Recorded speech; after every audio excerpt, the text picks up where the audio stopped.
Hi, today I'm going to be talking about section 17.6, surface integrals. The ultimate goal of this is to kind of warm us up to get to a thing called Stokes' theorem, which is a generalization of Green's theorem. So I think it's good to give you this sort of context first. Stokes' theorem generalizes Green's theorem. That's what I just said.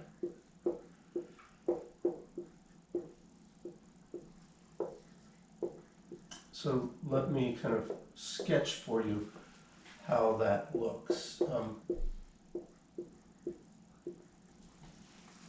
Green's theorem happens in the plane, right? You'll have some region in the plane, and you've got this way to relate a double integral across the region with a boundary integral. That is a path integral or a line integral around the boundary. So the double integral over the region of some, well, there's two different versions of it, remember, but let's just do the divergence one. So the divergence of some vector field F with respect to area, that can be, or is equal to an integral. And by the way, there's a decoration that people often put on these line integrals if they go all the way around something. Put a little circle right in the middle of the integral sign.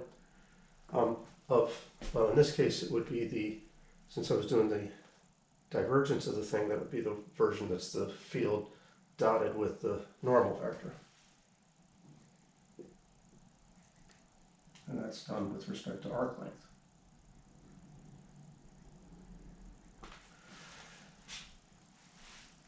The main point, though, is this thing that happens across the area is related to this thing that happens along the boundary, and it's all taking place flat in the plane. When you get to Stokes' theorem, it does a similar idea, but in 3D space. So you'll have like a surface, maybe the surface of a sphere. I'm just going to draw some parts of it. And on that surface, you will have a region defined.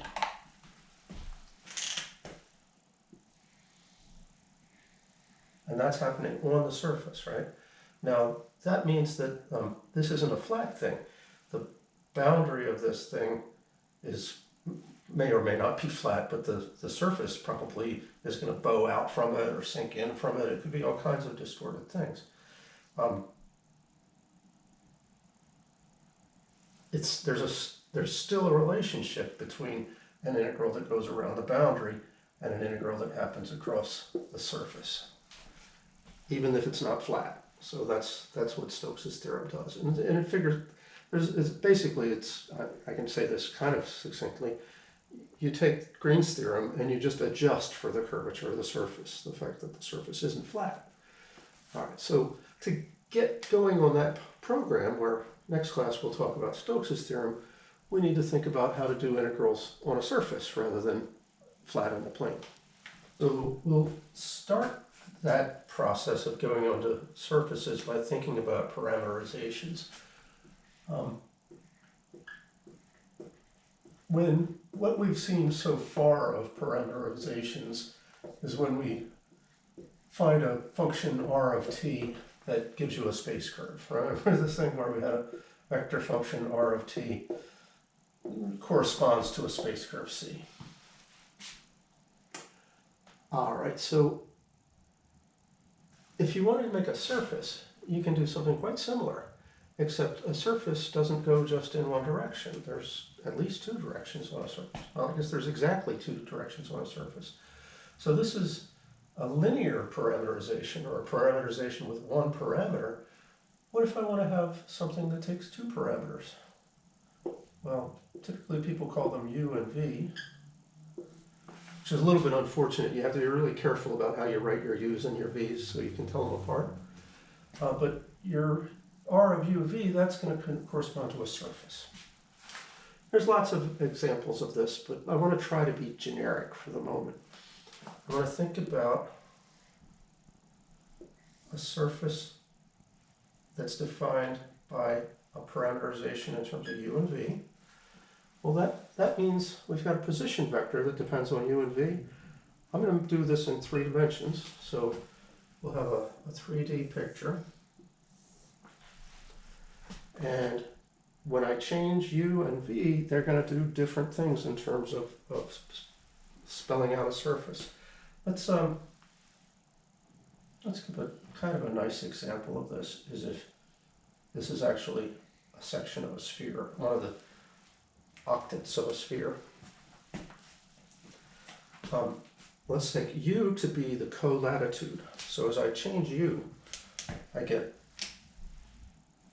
started at 0, colatitude, pointing up to the z-axis, and then as u goes out to 90 degrees, we get things that are lying in the plane. So these would be lines of constant u. I feel like the last one should have been a little farther out there. Does this make it look more like a sphere? No, not much better.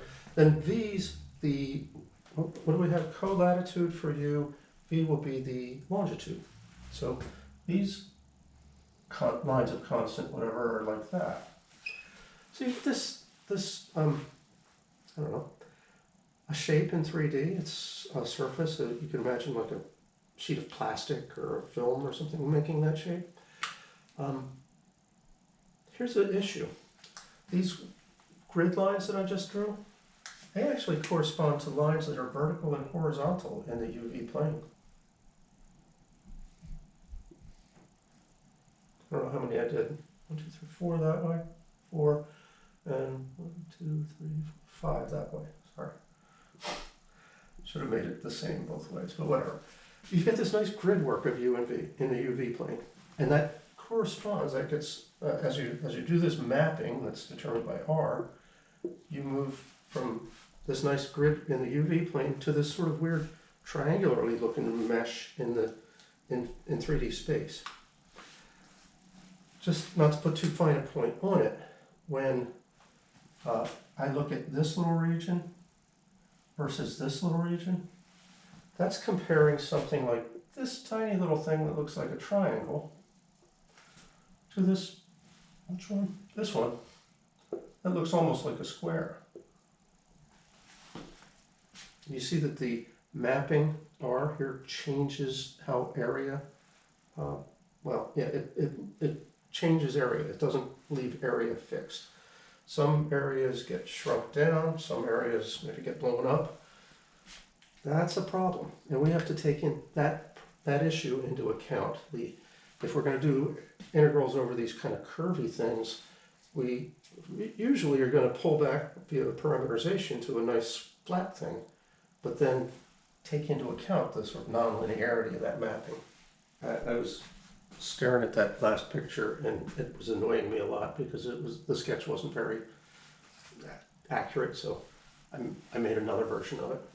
And that's not entirely wasted time, because we want to really sort of visualize how it is that the area from the parameterization space changes when you plop the thing into real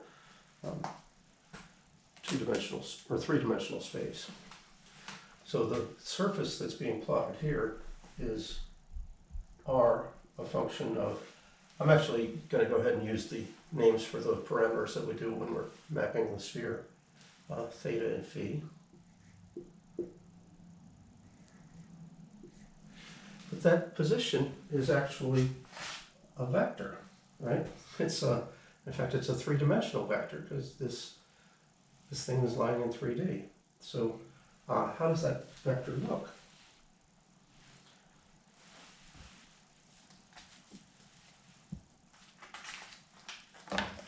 Just want to make sure I don't get it wrong. Yeah, there we go.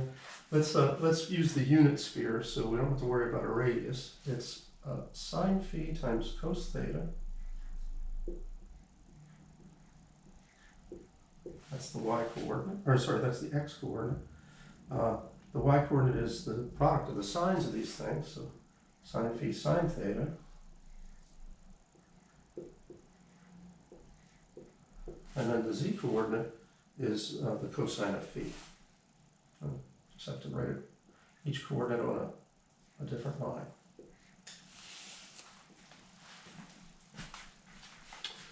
All right, so let's think about one particular, did I mention this?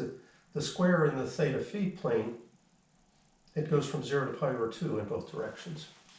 Because we had a 90-degree sweep in the direction of longitude. Excuse me. And then a 90-degree sweep in the direction of colatitude. So yeah, both of them 0 to pi over 2. If I picked on this rectangle right here, it's the second one in both directions. What does that mean? It would be this guy.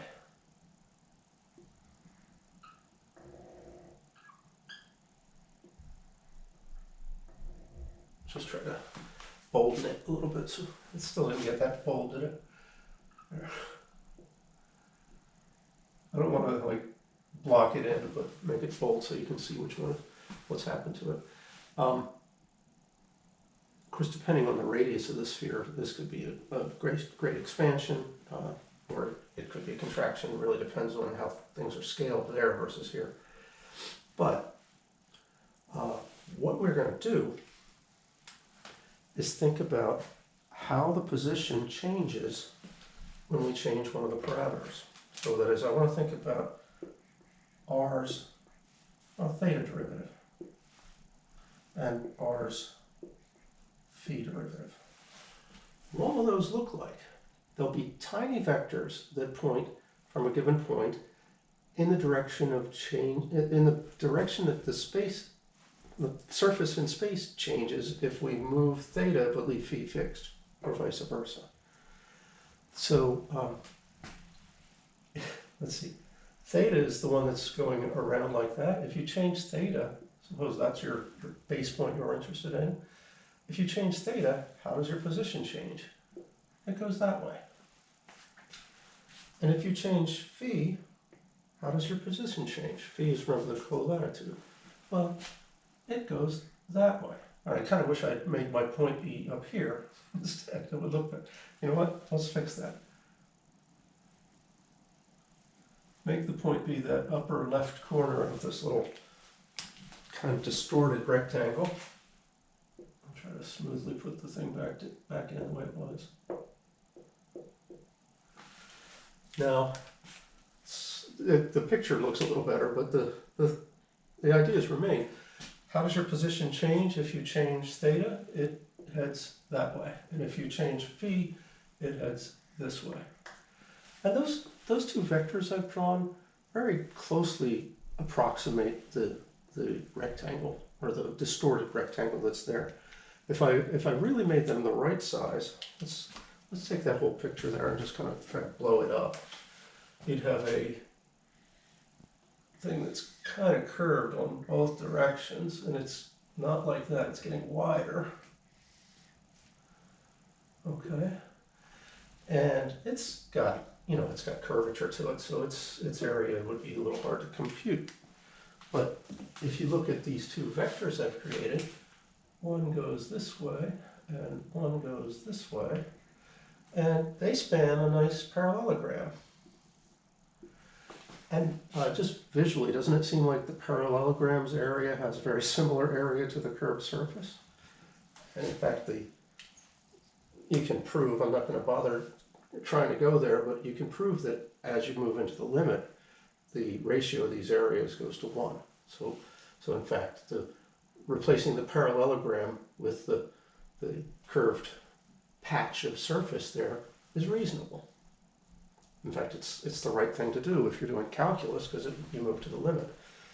So how do we work out the surface area of that parallelogram that's between two vectors?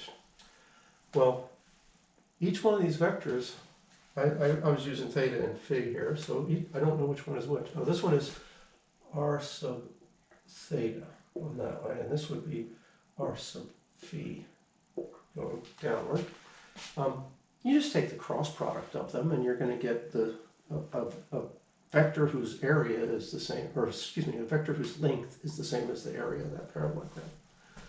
You do need to work it out in the right direction because, well, actually no, because we're taking the length of this vector, it doesn't matter, but get in the habit of doing it in the right direction anyway. You want to do the cross product so that you get a vector that points out from the surface. So I guess that would be r phi crossed with r theta. Well, maybe I better fill in what these things are. I hate that they're in red. I don't know why I was working with the red marker just now. Here, let me trace back over them in black. You still see the red underneath. What are these guys? What is r sub theta? I mean, we've got an algebraic expression for the surface, right? So r sub theta is, imagine phi is fixed, and you're taking a derivative with respect to theta.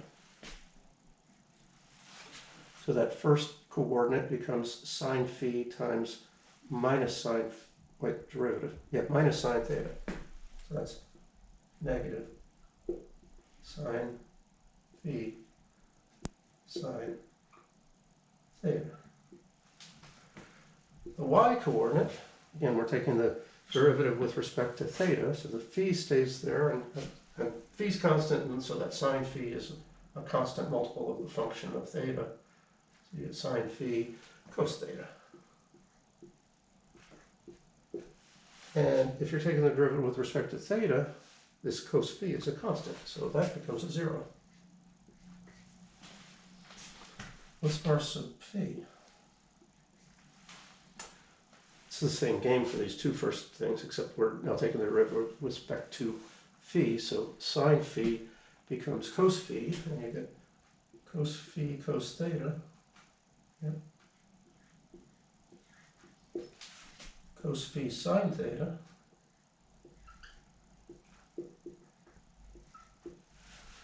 And cos phi turns into a minus sine phi.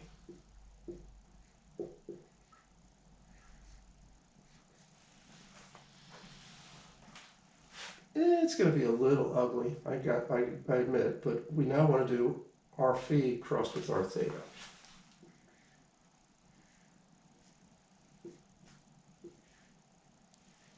And in fact, we want the length of that vector. That'll tell you, basically it'll tell you as a function of theta and phi, how much the area changes from the theta phi plane to the XYZ surface. I just needed to make a little space to work in. Again, we're going to do this cross product computation, so I'll need the determinant of a thing. I think we better spread it out a lot because we've got these sort of long expressions to write in there. So I, j, and k, nice and widely spread out. We're going to do phi first, so that's cos theta, cos phi cos theta.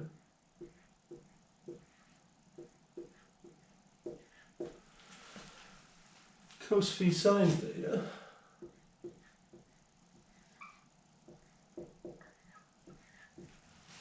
And minus sine phi.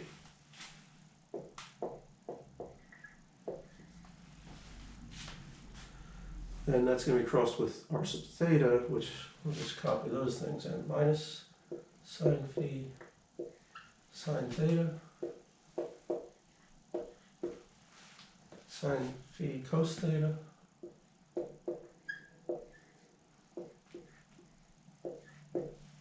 And 0.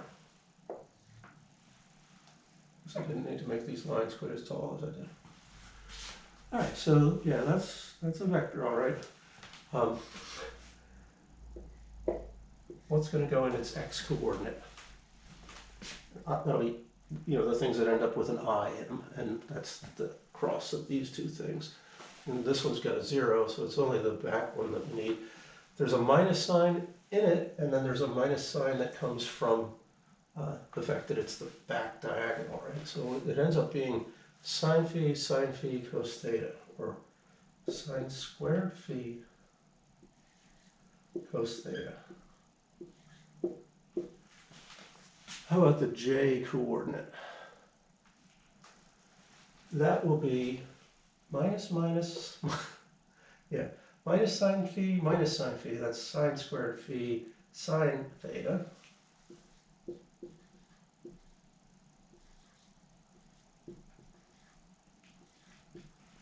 And then, well, we've got to do the product the other way, but that involves a 0. So no, that's going to. And then lastly, the k coordinate. Oh my goodness. What is that going to be? Well, stand off at a distance and look at it. You get this product, those two things, which is sine phi, cos phi, and cos squared theta. I guess I better write it down. Sine phi, cos phi. I was doing this one right. And cos squared theta, 2 coses. And from that we'll subtract this product, which is negative. So we're going to be adding sine phi, cos phi, sine squared theta.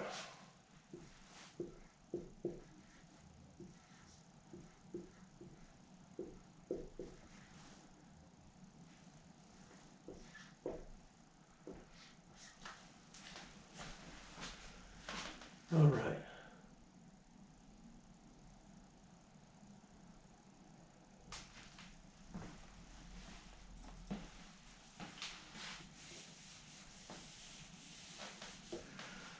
I'm not sure if people will see how this one simplifies, but it's the Pythagorean identity. See how both terms start with sine phi, cos phi, sine phi. Oh, forgot to write it.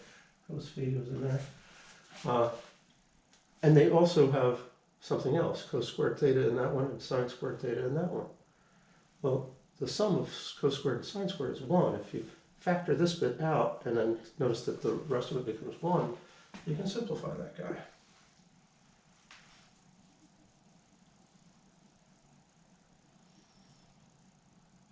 Okay, I guess I'll just copy it for now. Sine squared phi cos theta, sine squared phi sine theta,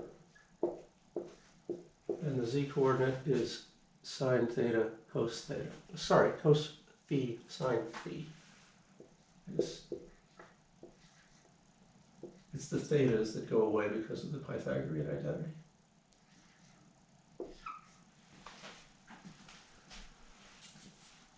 All right, well, actually, I just realized we should be a little more careful here. We want to find the length of this thing, not its actual value. So I want the length of that vector and the length of this vector.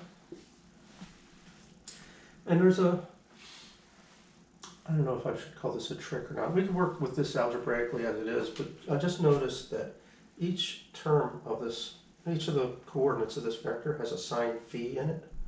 So let's factor out a sine phi.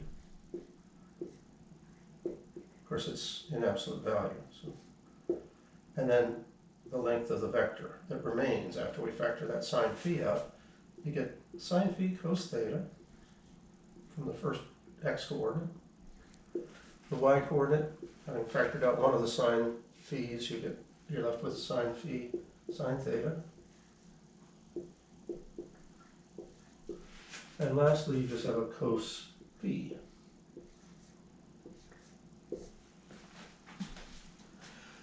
And I happen to recognize it. I don't know if you guys will, but this is a vector that has unit length. So we can verify that pretty easily. Let me just sort of say it. So this thing is equal to 1. So that means the end result is we just have sine of phi as the factor we're after. The way the area changes as we go from the theta phi plane to the actual three-dimensional sphere. So yeah, let's do that. I was about to say let's leave that as an exercise for the student, but that feels like cheating right now. This is a little bit tough. All right, so take the square root of the sum of the squares there. Well, let's just do the sum of the squares for the time being. You'll get sine squared. Always doing that. I'm trying to write a theta when I mean a phi. Sine squared phi cos squared theta. Sine squared phi sine squared theta.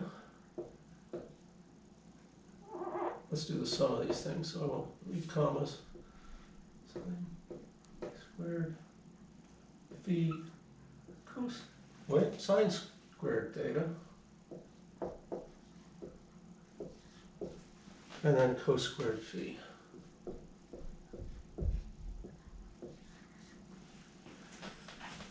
The first two terms both start with a sine squared, so that's equal to, factor the sine squared phi out, and you have cos squared theta plus sine squared theta. And then we have cos squared phi on the end. And left out a squaring on this guy. Anyway, that thing in parentheses is 1. So this is sine squared phi plus cos squared phi.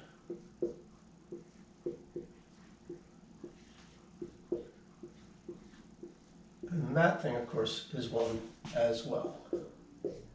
So it's like I said, the vector's length is 1, and the length of the what actually is the normal vector to the surface turns out to be sine phi. So I sort of gave you an instance of doing this before showing you the general setup. Let's return and do that now. This is the sort of generic picture you're going to have. There's a surface here that's given parametrically in terms of parameters u and v. The thing that's being plotted here is r of u and v. It may be that you want to actually think about that as in terms of coordinates. And if you do, that means it's going to have an x coordinate that's a function of u and v, a y coordinate, again, a function of u and v, extra parenthesis that I don't need, y of u and v, and z of u and v. Started to think about z while I was writing the v, and that's what happens here. Okay.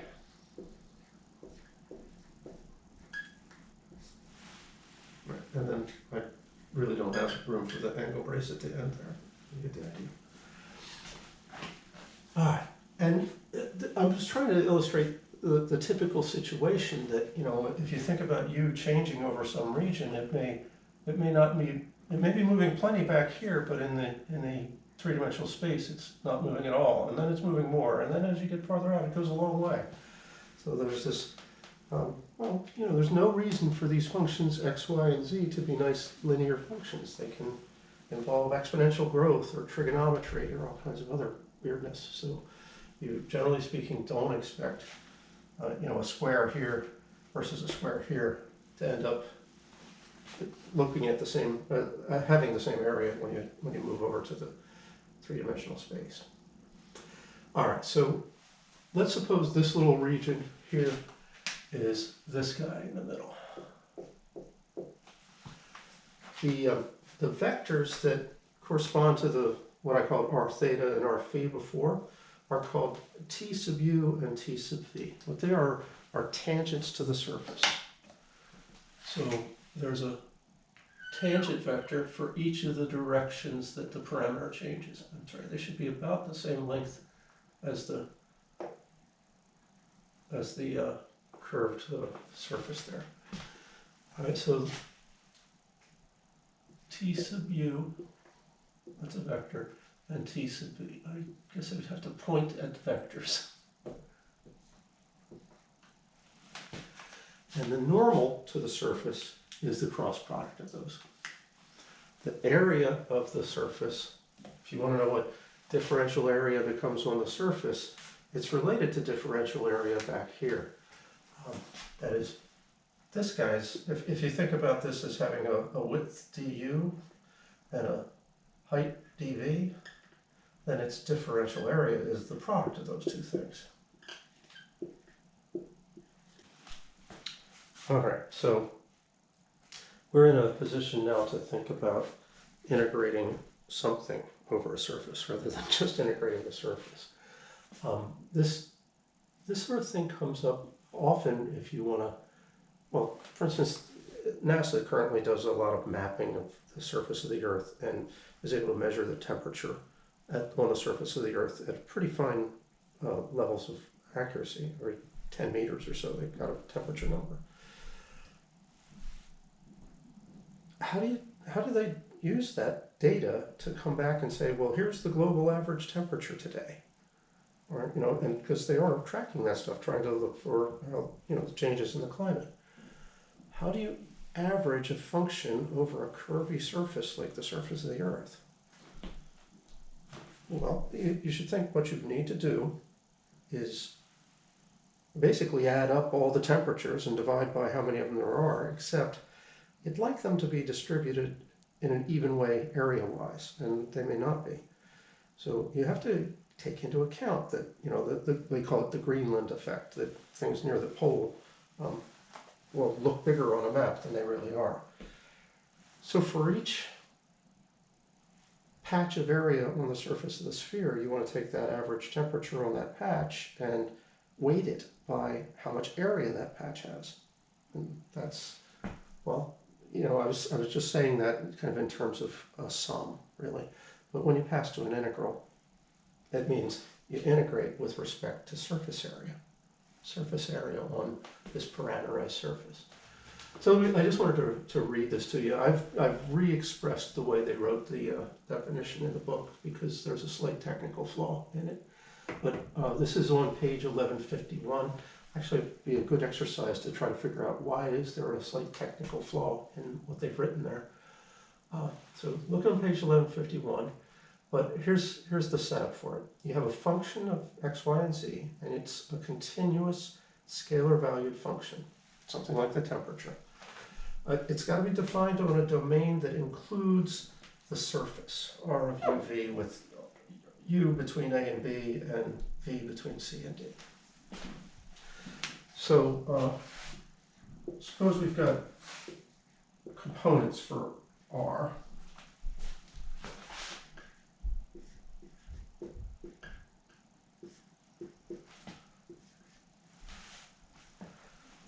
Let's just call them by the names of the coordinates. So there's x of uv, y of uv,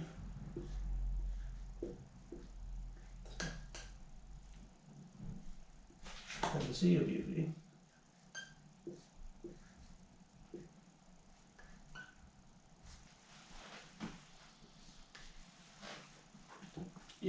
From those, you can calculate r sub u and r sub v. I'm not going to have room for both of them, but r sub u, which is also the thing we call t sub u, the tangent vector to the surface in the direction of u. Well, that's the partial of this with respect to u. Let's leave off the arguments and just call it how it be. It would be x sub u, y sub u, and z sub u. Actually, I have room for the other tangent vector if I just extend sideways. That would be the position vectors. That would be the position vector's v coordinate. That's very sloppy now that I erased with my finger. A little better. R sub v, which is the tangent vector in the v direction. And that is going to be, well, xv, yv, and zv.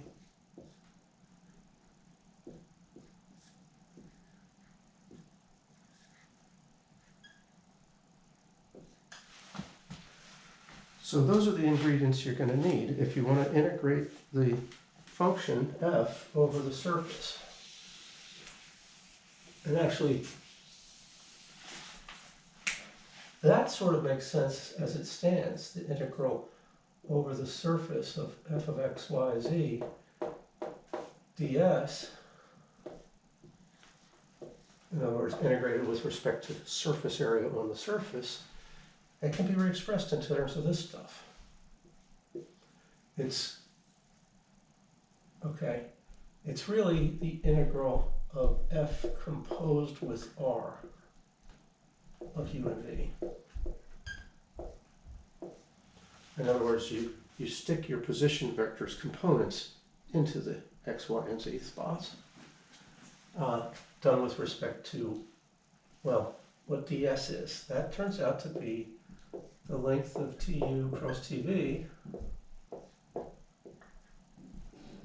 times differential area, which, if we're in UV space, will be du dv.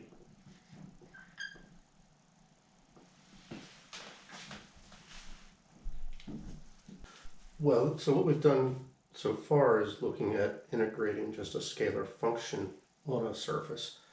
But what we really want to do is take this to the same place we took things when we went to Green's theorem, integrating a vector field over a surface. And for that, you have to imagine a little patch of surface. And there's a vector field, which means there's vectors pointing in, various directions all throughout the region of space we're talking about.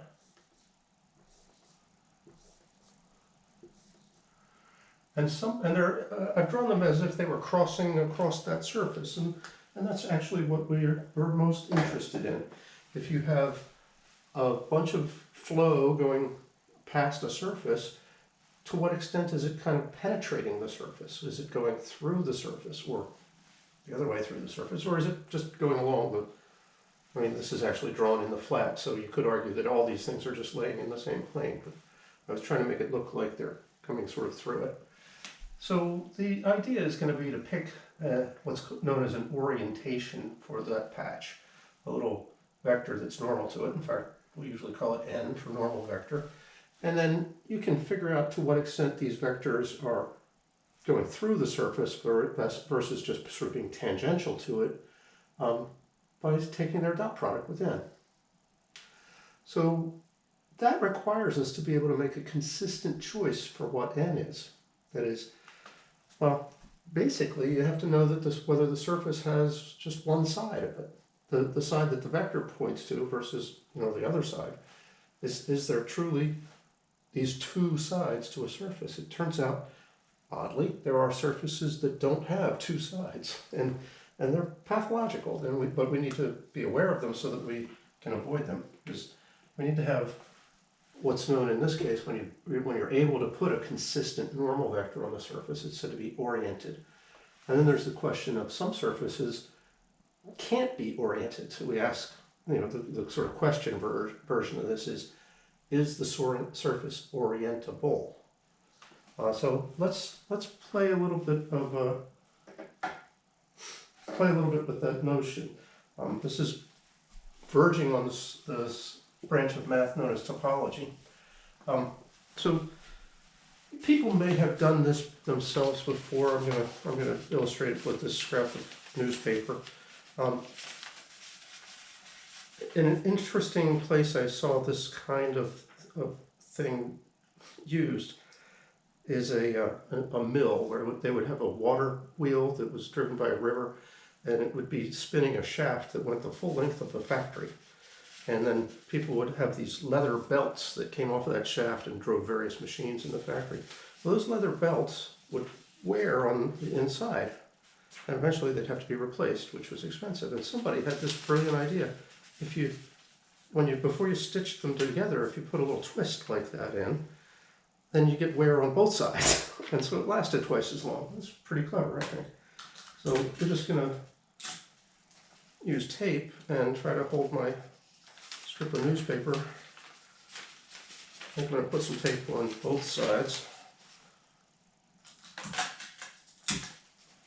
Now, you just saw it being constructed, so you know that this was actually sewn together. But you could imagine actually making paper like this so that there was no seams. And this is an example of a surface that's not orientable.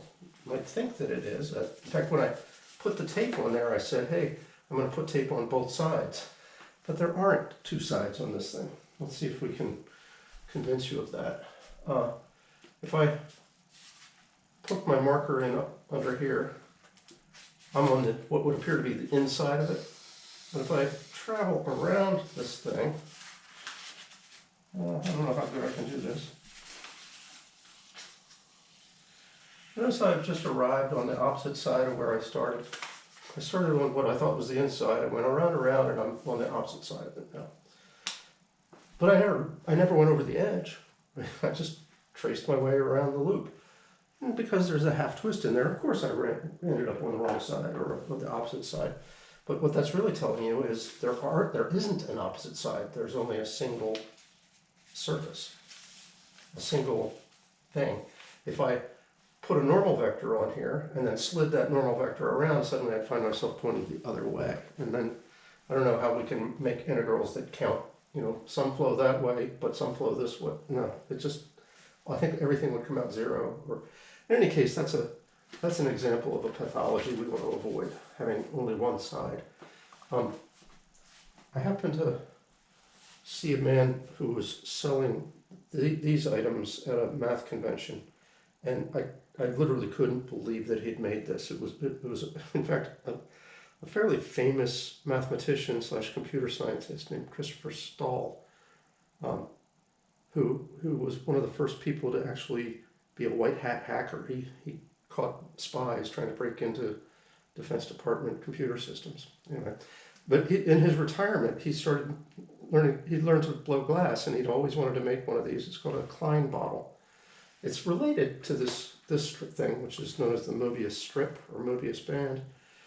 The Klein bottle, you can almost picture how it would be manufactured. He had a sort of a normal bottle with a very long neck, and he took that neck around and, you know, heated it and bent it, and then had to pierce a hole in the side of here, shoved it through, and attached it to a hole in the bottom of the bottle.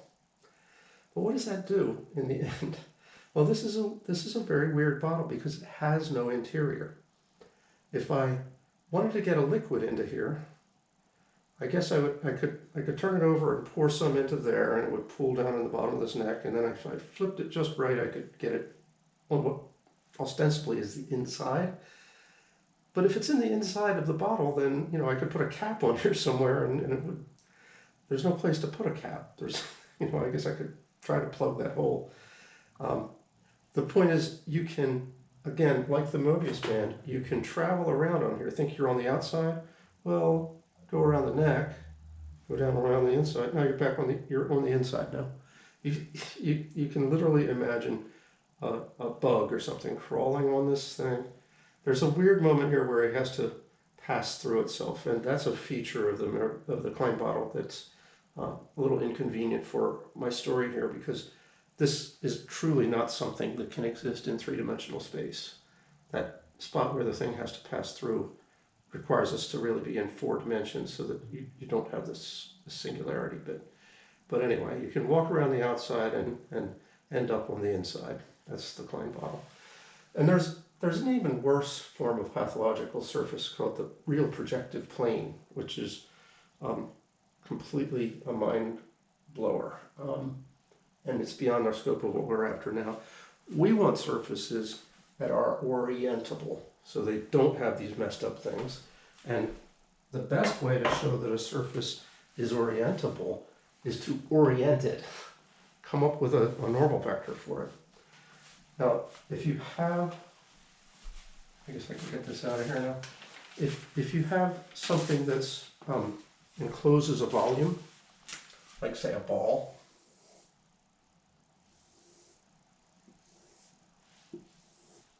trying to draw a ball. That didn't come out very good. But you know what a ball looks like.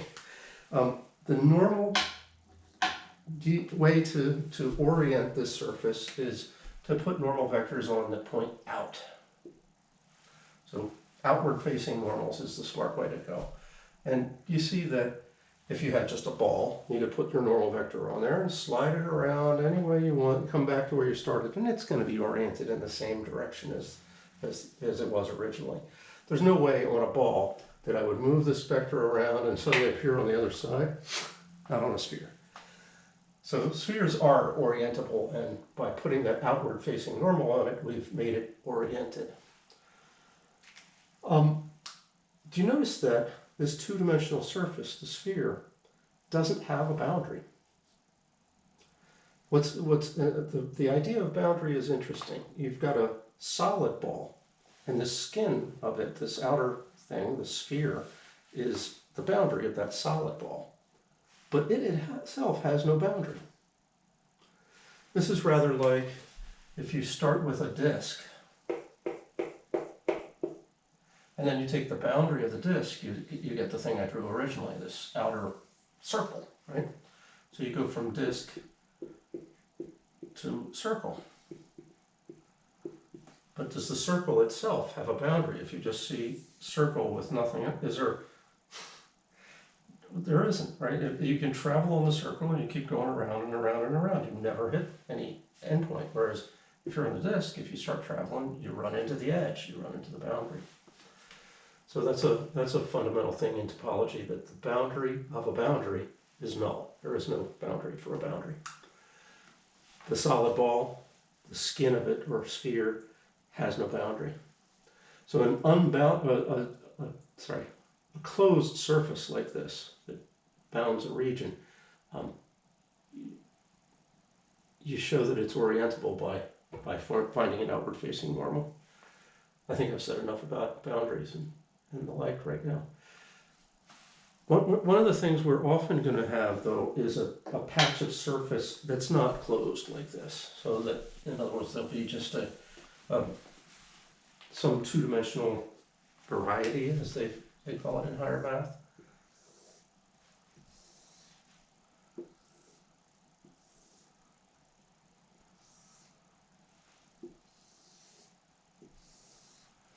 Now, that you can't talk, you really don't need to worry about orientable, because you can orient it. And the issue here is there's no way to tell what's the inside and what's the outside. It's just a patch, right? It doesn't enclose a volume. So there, the choice of orientation is fairly arbitrary. I would say, oriented so its vectors are pointing more or less up would be a good way to do it, or more or less to the right. The normal vectors along this thing would be all different directions, but the idea is that if you smoothly turn one normal vector into another normal vector and follow some path that goes back to where you started, those vectors will align. There's no way you'll get twisted around like you do on the Mobius band. Okay, so that is an issue that we have to watch out for. Most often it's not a big deal, but choosing an orientation is something that we should be able to do. All right, so finally to our ultimate goal for this section, flux integrals. I've drawn a patch of a surface here, and in addition to the surface, there'll be a vector field. So the surface, I guess we'll call it S for surface. But in addition to that, we'll have a vector field F. And this is a vector field that's defined at all points in three-dimensional space. So it's a function of your position, x, y, and z. You also remember the surface is typically defined parametrically. So we'll also have R of u and v. And R's component form would be x of u and v, y of u and v, and z of u and v in a vector. I was going to go with black for the positions and green for the vectors. So let me get the vectors on here. We're trying to imagine a whole bunch of vectors. Everywhere on this surface there's some vectors. Those are what F defined by the field F. I made them look like they're all in the same direction. It doesn't matter. They don't have to be. R, on the other hand, I should have done it in a different color. Make it black.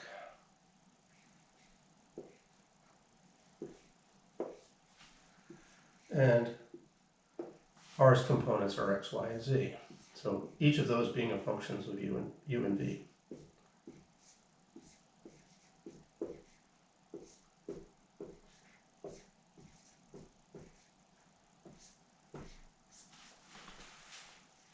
So at any point on the surface, which is determined by a pair of numbers for u and v, I get x, y, and z coordinates. I can stick those x, y, and z coordinates into here and get a vector. Cool. So if I want to figure out to what extent this green flow is going across the black surface, what I really want to do is integrate with respect to surface area I'm going to integrate across the surface S. The vector field dotted with a normal vector, and do that with respect to surface area. So, well, that's a sort of abstract way of saying it. But we need to actually compute something. So I don't need to just say, oh, it's over the surface. I need some limits to stick into these integrals, and I need to have an expression for the normal vector. And I need to know what ds is, really. In the end, my integral is going to involve these parameters u and v. So that's what we need to get it back to. So how do we do those things? Well, we'd already got most of the way on that. Given that you have r with those components, you get the tangent vectors that are relative to u and v. And let's just write the tangent vector for u. That would be x sub u, y sub u, z sub u. Tangent vector that points in the v direction would be x sub v, y sub v, and z sub v. And actually, my normal vector is expressible in terms of these guys. The normal vector is take the cross product of them and then divide by the length of that cross product. I decided we could probably dispense with the picture, so we want to really concentrate on calculating. So there's the surface integral I want to do. Field vectors dotted with normal vectors, and then integrated with respect to surface area. The normal vector, like I said a second ago, can be re-expressed as t sub u cross t sub v. That's not a unit vector though, so we divide by the length of t sub u cross t sub v. And again, that'll be double integrated over the surface area with respect to surface area, the differential surface area. Do we need to be reminded what these guys are? I think we're good with that now. Well, how about surface area? Where did that come from? Well, ds there, we did previously. Okay, wait a minute, let me copy this other junk down. Tu cross tv. Leaving off my vector hats left and right here, aren't I? Divided by the length of tu and cross tv. That gets us a unit normal vector. And then ds, well, remember what that was? The scale factor that changed regular area back in the UV plane to surface area is the same thing that you're seeing here. It's the length of the cross product of tu and tv times dA. Now this double integral is no longer done over the surface. It's done over a region in the UV plane that corresponds to the surface. So let's just call it R for now. And quite often we'll choose the system so that this region actually is rectangular in the sense that it's rectangular in the UV plane. So we'll actually have numbers as the limits on a U derivative and a V derivative. U integral and a V integral. In other words, this dA can be replaced with a du dV or a dV du, depending on what's more convenient. Well, but the thing to notice is the cool thing is that we needed to scale by the length of that cross product to get a normal vector, but we also needed to scale by the length of that cross product to get the ratio of the areas in the UV space versus the 3D space, and these guys just cancel. Right? They're the same. So you just find Tu cross Tv and dot it with your force field or your whatever your flow field is, and integrate with respect to U and V. I also noticed I seem to have dropped writing things are equal to each other. So this finally is an integral over some region in the UV plane of f dotted with the cross product of Tu and Tv. I guess I need parentheses to, actually I don't need parentheses in that expression because that would be a number crossed with something. You can't cross a scalar with a vector. Anyway, I'm going to write du dv, but you know, it could be dv du, depending on what the region was like. All right, let's do one quick example of this. So I think this will be a pretty simple example to do if we're, yeah, I think this will be a good one. So the force field, F, is going to be, I keep saying force field, it doesn't necessarily have to be force. It could be force, but it could be many other things, magnetic field or flow of air or water. It can be all sorts of things in physical problems. But anyway, the vector field is the one where the vector is the same as its position. So they point away from the origin, and they get longer and longer and longer as you go farther and farther away from the origin. So we call that a radial field. And S is the unit sphere in the first octant. We need a parameterization for the unit sphere, but it's one we've done a bunch of times. The x-coordinate is sine phi cos theta. I'm using phi and theta just because I don't want to get us confused with u's and v's. I don't want to get myself confused with u's and v's. The y-coordinate is also sine phi, but it's got sine theta in the other position.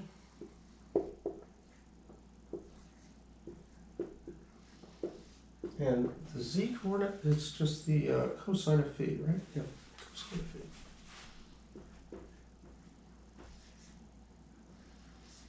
And that's supposed to be an angle bracket.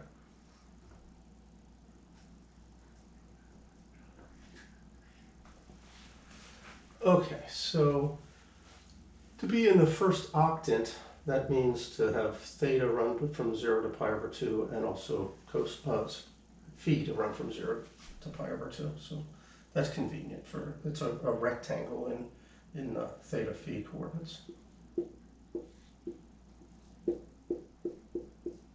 Well, I guess it's a square if you're thinking about theta and phi coordinates, because the limits are the same.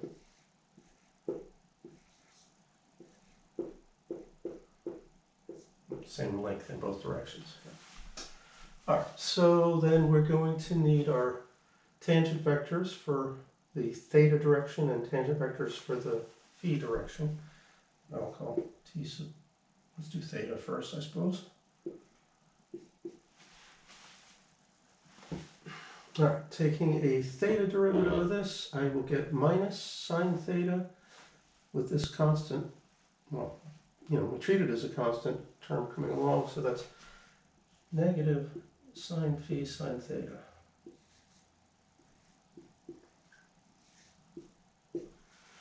Taking the theta derivative of this guy, we'll get sine phi cos theta.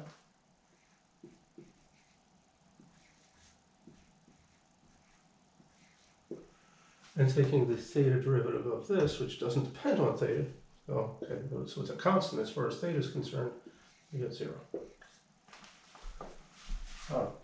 T sub phi. This is seeming very familiar. Didn't we do this in the very beginning? Oh yeah, that's right. This is that same example. I didn't mean to copy, but oh well. We're taking phi derivatives now, so that'll become sine phi cos theta.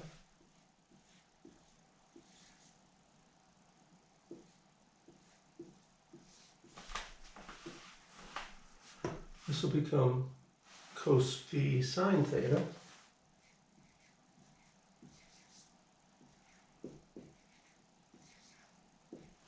And the last one will become minus sine phi.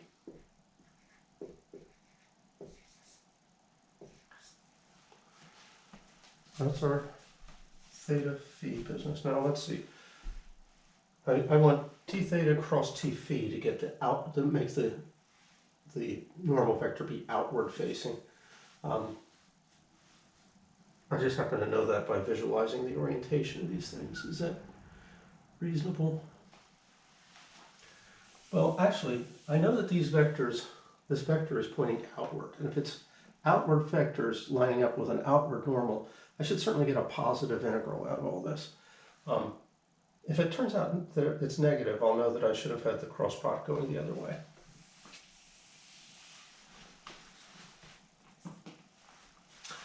Great, so let's see. T theta cross T phi.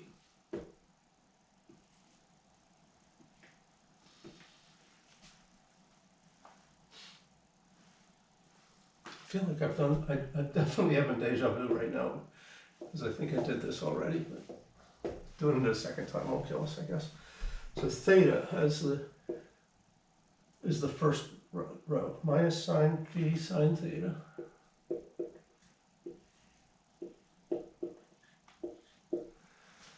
Sine phi cos theta.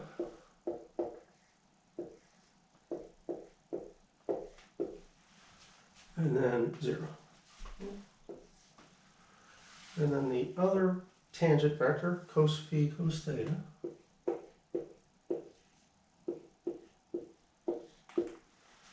Cos phi sine theta.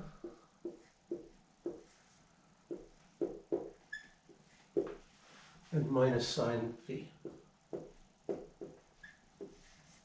So we want to do that determinant to figure out what is the normal vector. Well, actually, it's not the normal vector. It's a normal vector because it's not unit length in general. In fact, we already know this guy's length is the sine of phi, right?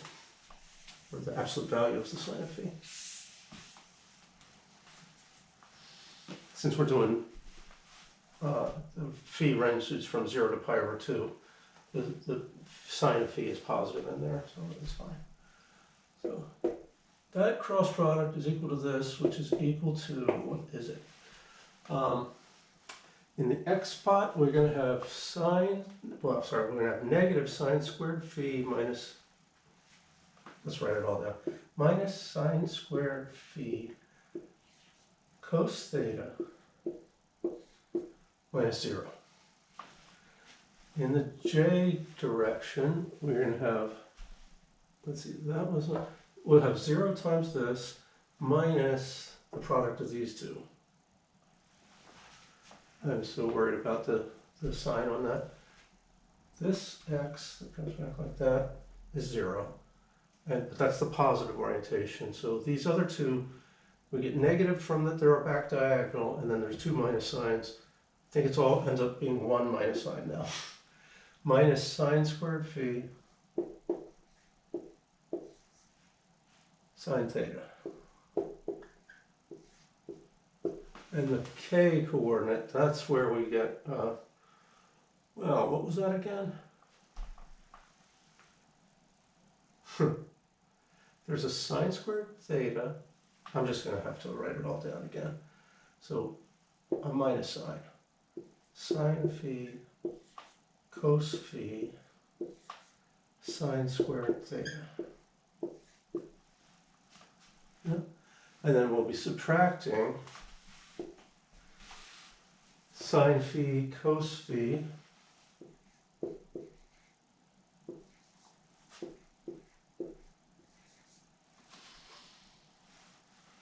sine phi cos squared theta.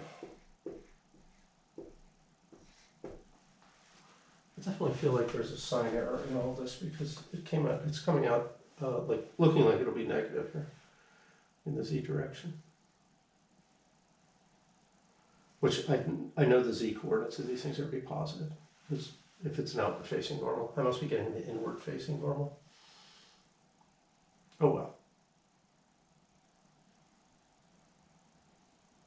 Yep, I can tell I'm getting the inward facing normal. It doesn't matter that much. We can always change our direction. In fact, it just changes the sign. The integral with the outward facing normal is exactly the negative of the integral with the inward facing normal. And since this is not the whole sphere, but just a portion of it, it kind of doesn't even make sense to talk inward or outward. It's just we've assigned an arbitrary direction for the orientation. All right, so what does this last thing simplify to? Put a minus sign out front of the whole thing, and then make that a plus. And what we have is sine phi cos phi times 1.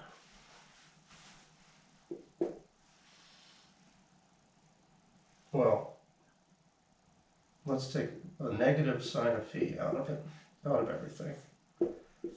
And what remains is sine phi cos theta in the x coordinate, sine phi sine theta in the y.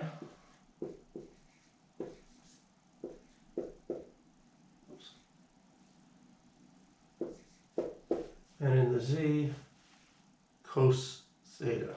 Yeah, just cos theta.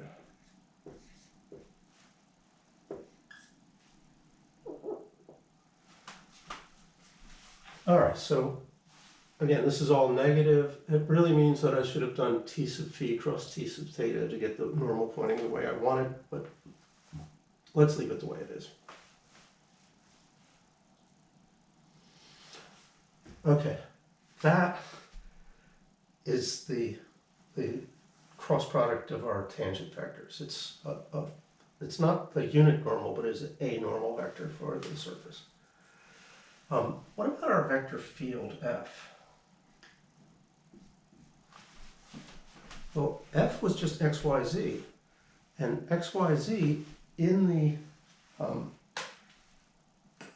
well, as functions of phi and theta, they come from the transformations, right? The spherical to rectangular transformations. So the x coordinate was sine phi cos theta.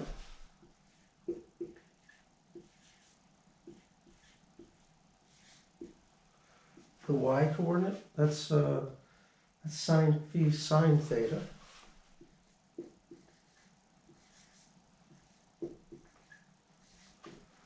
And the z coordinate is cos phi.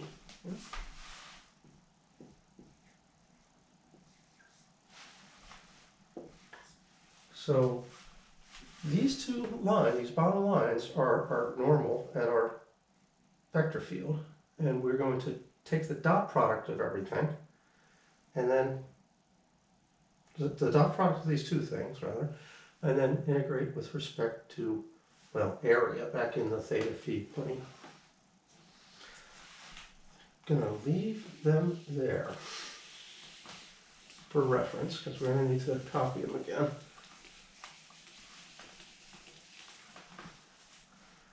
But the flux integral we're after, flux integral over the surface, which is that portion of the sphere of f dotted with a normal with respect to surface area, or with respect to the differential surface. Yeah, that is going to be, well, in the theta phi plane, these are two integrals that go from 0 to pi over 2. The thing is a rectangle in the theta phi region, even though it's, you know, a triangular-ish bit of a sphere in the XYZ system. F sine theta, sine phi cos theta. Oh, let me just do the copying. Sine phi. Actually, you know what?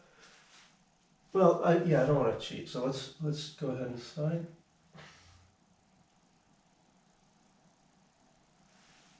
I really don't want to do that. F. Yeah. One more time. Sine phi cos theta.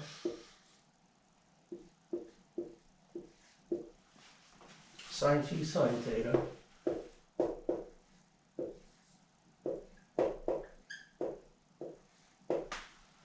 Cos phi. That's the vector field, dotted with this tangent, well, normal vector, I should say, the cross product of tangents. There's a factor of minus sine phi that I'm going to actually want to put out in here. So maybe we could just imagine inserting negative sine phi right there. Everything gets scaled by that. And we're going to dot that with the rest of this guy's vector. So it's sine phi cos theta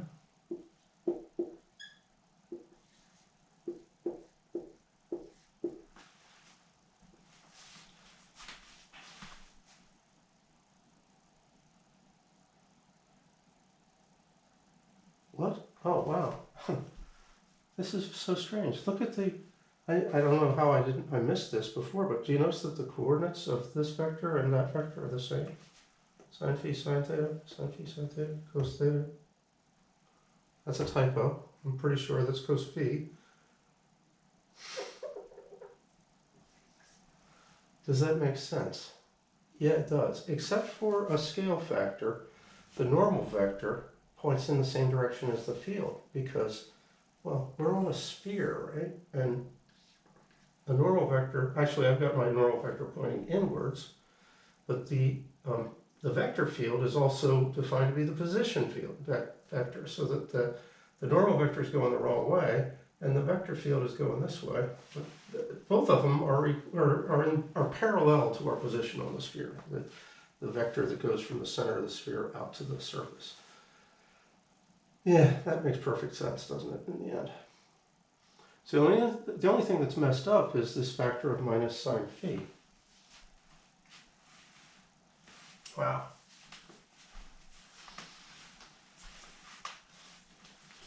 Well, let's keep going and finish it. Sine phi cos theta, sine phi sine theta,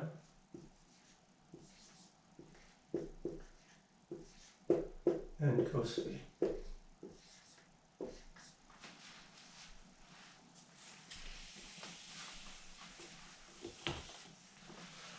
Let's actually do the dot product.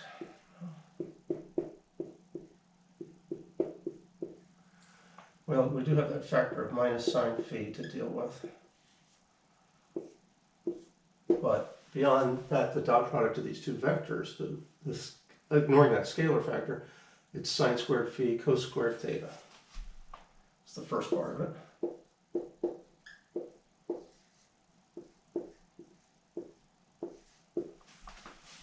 And sine squared phi sine squared theta.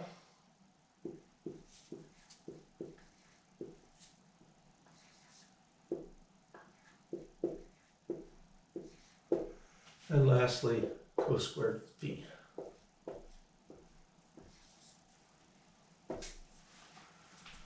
And I think we saw this before. This evaluates to 1. You've got a Pythagorean identity involving cos squared theta and sine squared theta, and so this first bit just ends up being sine squared phi, and there's cos squared phi. So what we end up doing is integrating. Oh, I never said what would we integrate with respect to. It kind of doesn't matter because both of them go 0 to pi over 2. We have negative sine phi. I guess I'd rather integrate with respect to phi first. So like that. And I think anybody can finish it from there. And the minus sign is unfortunate because, again, I chose the cross product of t theta and t phi in the wrong order and got inward facing normals rather than outward facing normals. All right, that should definitely be enough. Let's call it a day right there.